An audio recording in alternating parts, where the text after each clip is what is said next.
Om Shanti. Hello everyone, welcome to the next normal. I'm your host, Sister Jenna. You know, in times historically, we have read through many chapters of books that outlined pivotal moments. Moments in which people in leadership made a sacrifice, or perhaps was chasing after a desire of encroaching on the lands of others, or building their kingdom, making their kingdom grow far and wide, colonizing nations. For the past few thousands of years, we have witnessed that through history. And at some point in time, I just keep wondering, how come we've not been able to cease that pattern? The pattern of consciousness where a person in power feels that sacrificing the lives of his common people and sacrificing the life of who they declare in their minds is their enemy, that they've launched wars. And it is such a patriarchal pattern. I'm remembering the Prime Minister of New Zealand, Jacinth, who was an incredible leader, and at some point in time, she eventually stepped down by choice after the COVID crisis to what she called taking care of the family. But just that the job has taken too much of a toll on her and who she is. I remembered when Nelson Mandela stepped down after being in prison for over 25 years. And he finally became the leader of South Africa. And after his first term, he chose to step down. He could lead either in the position or out the position. Recently in the United States, President Biden stepped down. He passed the baton to Vice President Kamala Harris. And America found himself,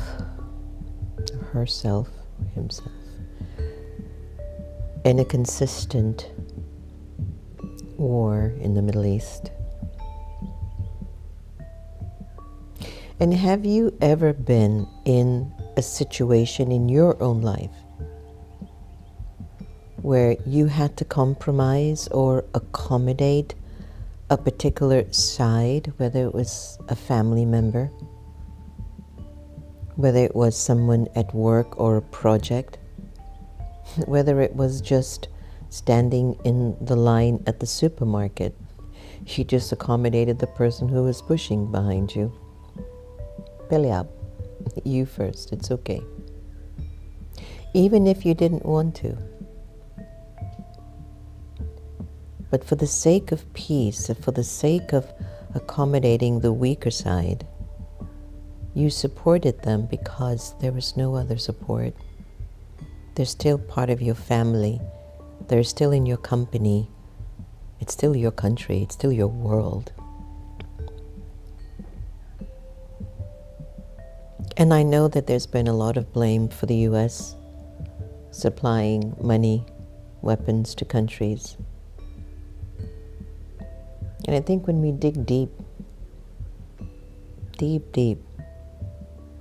nobody wants to contribute to war. Nobody. Unless you're just evil. And there are souls who are evil. Evil is an absence of compassion of the consequence of one's thoughts, words, or behavior. There's an absence that there is a consequence to what I say or what I do, but also what I think. Many of us disregard the importance of our thoughts and how our thoughts determine the things we say, the behavior we select. And on this day, there is a war that continues in the Middle East, in Europe, in parts of Africa. And I think about the people who wake up every day uncertain if they will survive. Now Lebanon is getting attacked all over again. And I know that it's karmic. Those are old nations, and they're settling their karmic debt as citizens throughout time. And despite the fact that there's a settling taking place throughout these regions, are they creating a fortune for the future of its people? Or are they just settling and destroying and breaking and saying you owe or you owe me this, and so nobody really cares? And I ask you, and you think about the well-being of all people, the cruelty that we impart on each other, what kind of peacelessness is occurring in the mind at that time? I invite you to reflect on any time in your life that you've been so angry you couldn't hold back the words that you were about to speak, the choice you were about to make, and how everything that is wise and compassionate in you closes. Do you remember that time? You might even be very strategic, because anger has its own department and its own purpose. And even if you're angry, you're so strategic and you are clear in what words to speak to get under that person's skin. It's your weapon. And at that moment, there is no compassion. There's just vengeance. There's just the competition of whose ego is the strongest. Have you remembered when you've ever been in that state?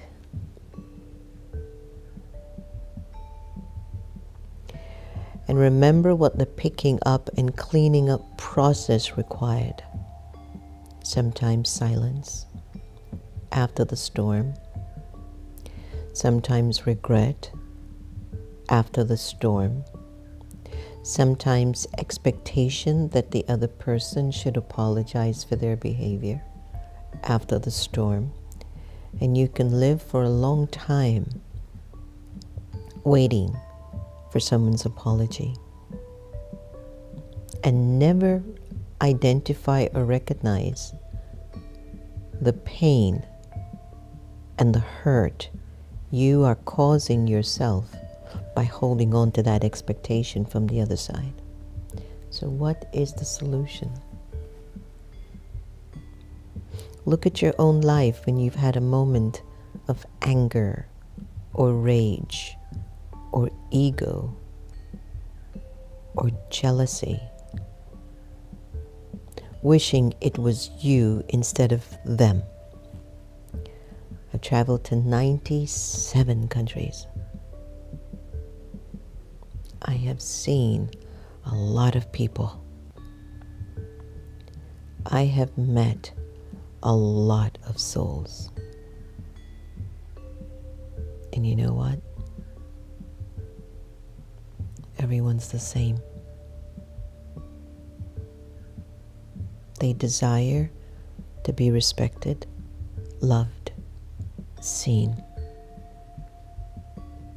They desire peace and safety, food on the table, a shelter over their heads, and they desire dignity. And when they don't have any of the above, they struggle to find peace. And there are some of us who actually have it, and we still struggle to be at peace.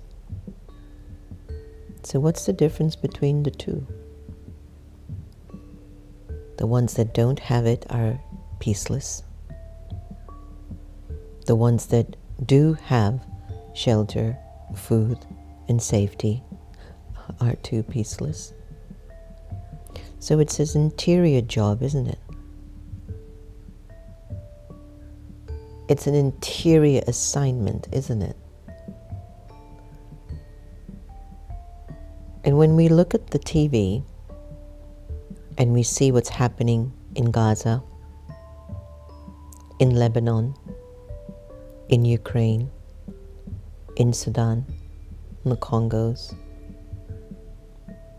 in Israel, and we might say, oh my God, there's so much peacelessness, the abuse. Are you at peace in your own home? Because your peacelessness contributes to the peacelessness throughout the whole world. You know that now. How do we end these wars and conflicts between people? We have to begin to educate and promote people throughout the entire world. Peace is your responsibility, not a nation, not a religious group.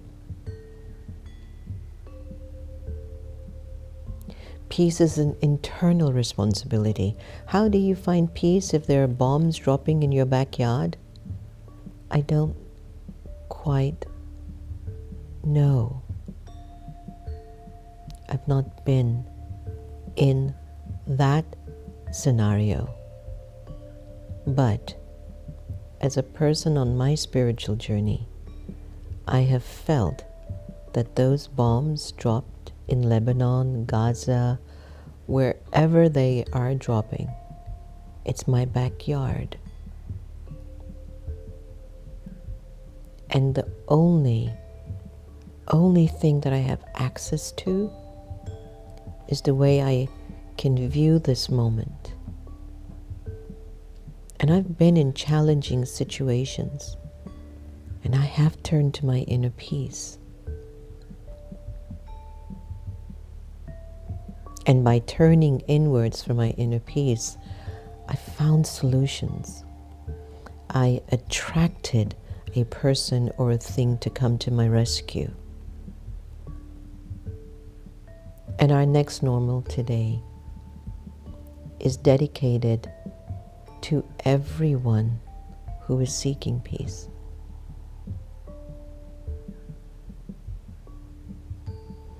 It is an internal job. You can sign treaties. You can re-elect your leaders. It is an internal job. And so to all the souls out there who are in duress,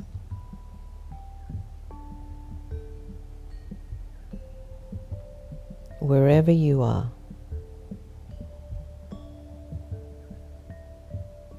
whatever you're doing,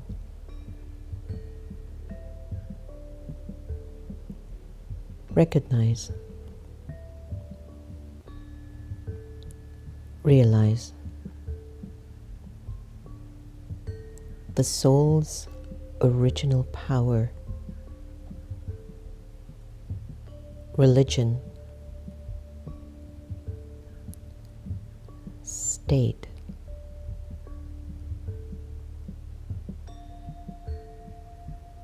is peace.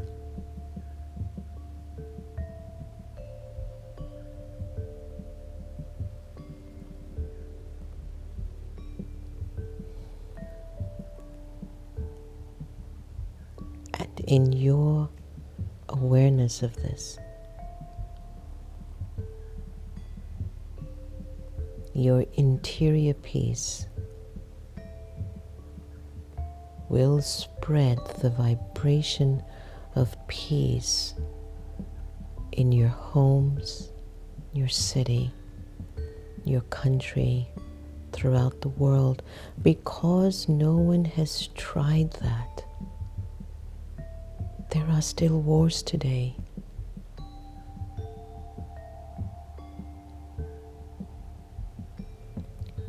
The more you practice Om Shanti, Shalom, Assalamu Alaikum, I, the soul, am peace. Peace is my religion. Peace is my power. Peace is my safety. Peace is who I am. And whatever's happening around you, the vibrations will shift from fear to peace. It is a vibration. And if you're in fear, and if you're blaming, and if you are angry, and if you are judging, and if you're greedy to stay in power, or greedy to get power, then you will feel the war, the killing, the fighting, the lack of trust, the sorrow, the pain, the despair, and the famine.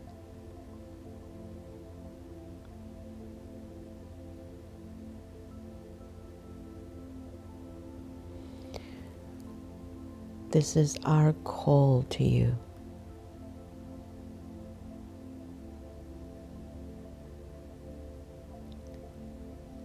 This is our desire for you.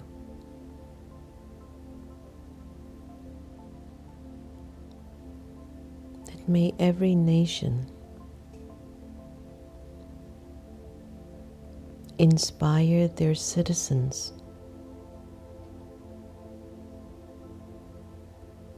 to practice being peaceful.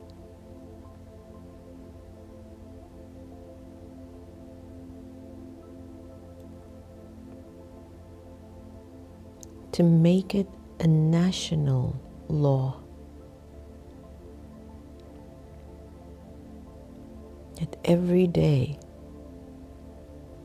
the citizens will pause for inner peace.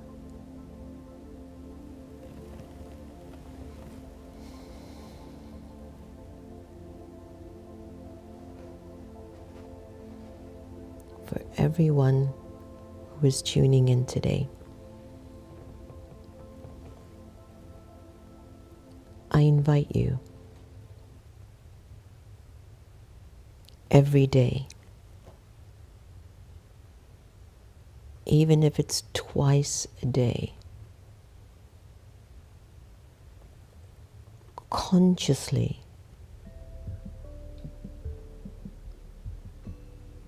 pause to serve your greatest power of inner peace.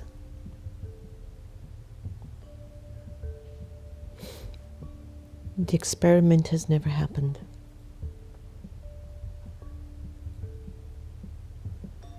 Now we can try it. No one ever believed you could put a man on the moon. No one would have ever thought there could be an iron bird flying in the sky.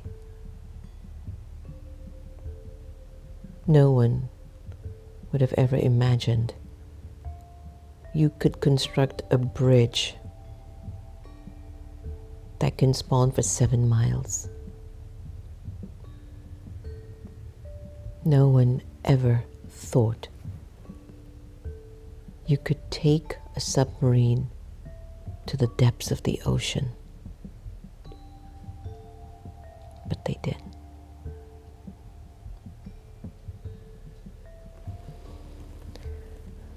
And now it's time. It's time for all leaders. And if the leaders are not initiating it, the citizens must.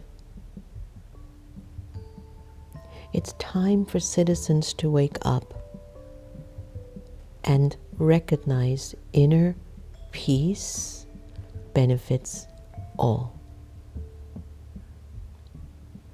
You will not need to chase after limited desires.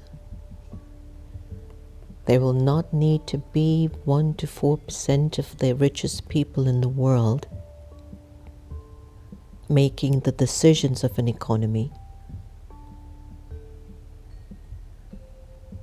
There will not be false information convoluting the intellects of innocent or naive people.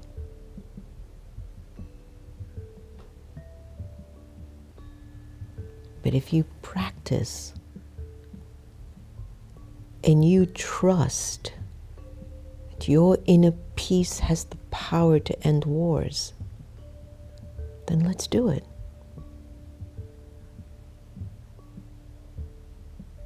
Let's do it. It's not entertainment anymore.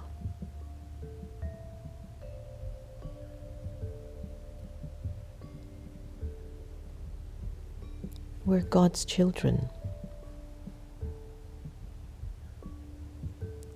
And no human being has the power to determine if God's children should live or die or be kidnapped and abused and violated and drowned or buried, or to be defined as less than another race. No one has ever had that power. And because we think we have more power than God's love, we're in the condition we are today.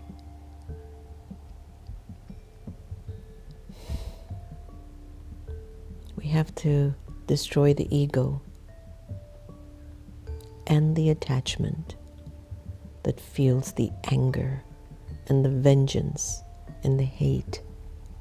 Today, you have to start practicing your inner peace.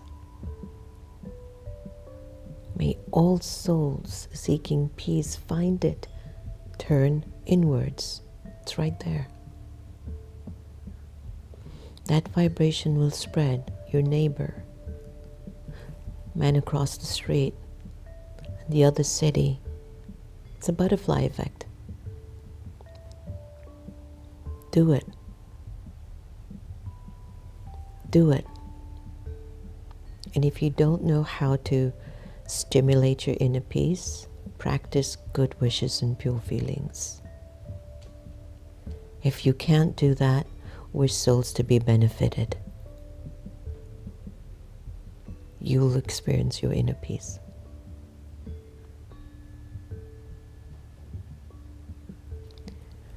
So in our special segment today of just honoring those that are seeking peace, I just wanted to spend this time with you on this note. And what I'd like to do is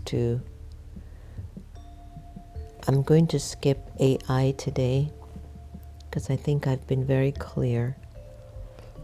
But I'd like to definitely go to the Sister Gita effect, because she is a spirit of peace. Despite her trauma, Sister Gita's energy of inner peace was stronger than the trauma she endured as an orphan. So here is the Sister Gita effect.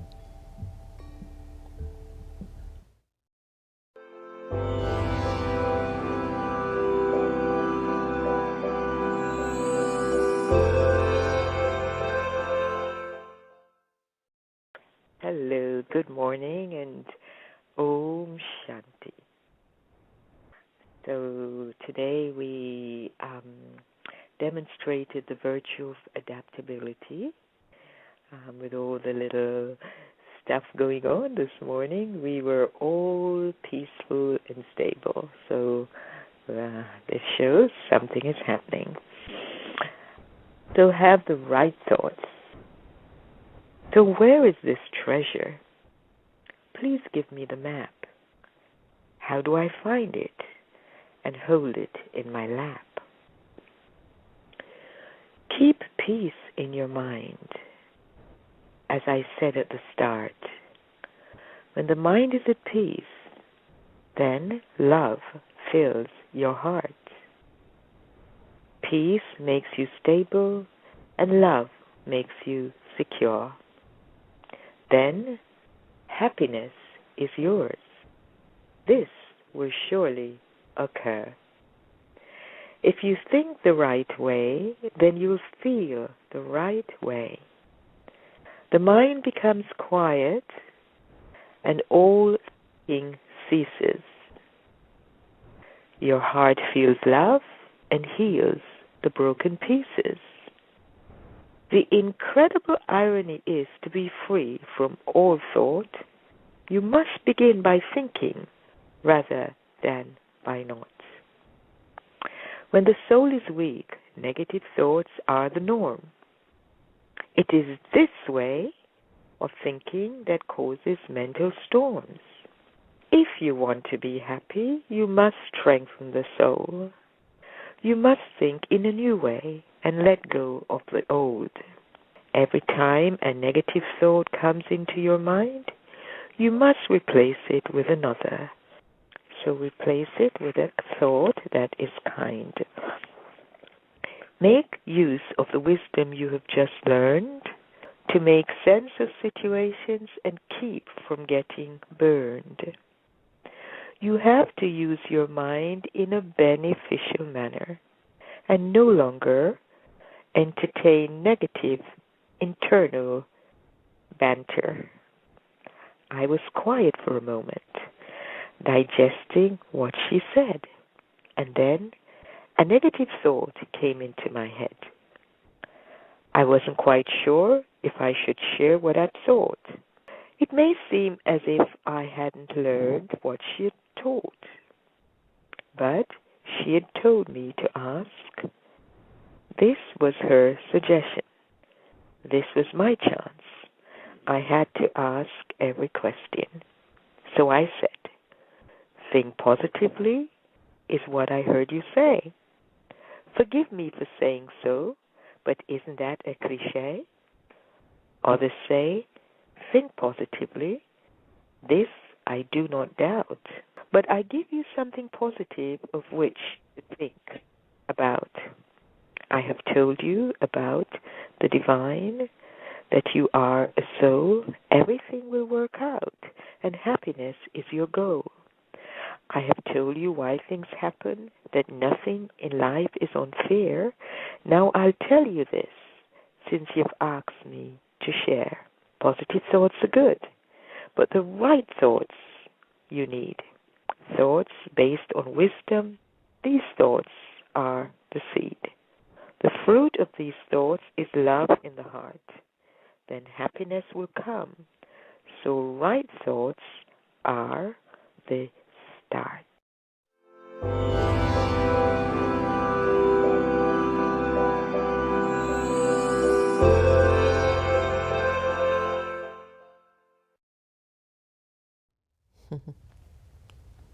Sister Gita gave all the answers today.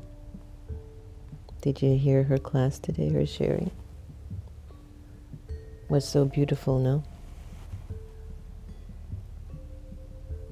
Right thoughts. Right thoughts. So good morning, Samantha, Asmita, Canary, Hispanic Services, welcome. Haven't seen you on before. Anil Gupta, Rashmi, Geeta. Please do share about how to send peaceful vibrations. I think I did. So I think, Geeta, you got that. And good morning, Shobha, Divya, Kailash, Dinesh, Darlene, Anita, Cindy, welcome. Good morning to you, beautiful soul. Azuri, Joanne, Gigi. So I hope that today we can somehow continue with this conversation and inspire our community and people around us to find that inner peace. We've never dropped this bomb, the bomb of inner peace. If I practice inner peace and you practice inner peace and he practices inner peace and the neighbor practices and that one, will we be in this condition? No.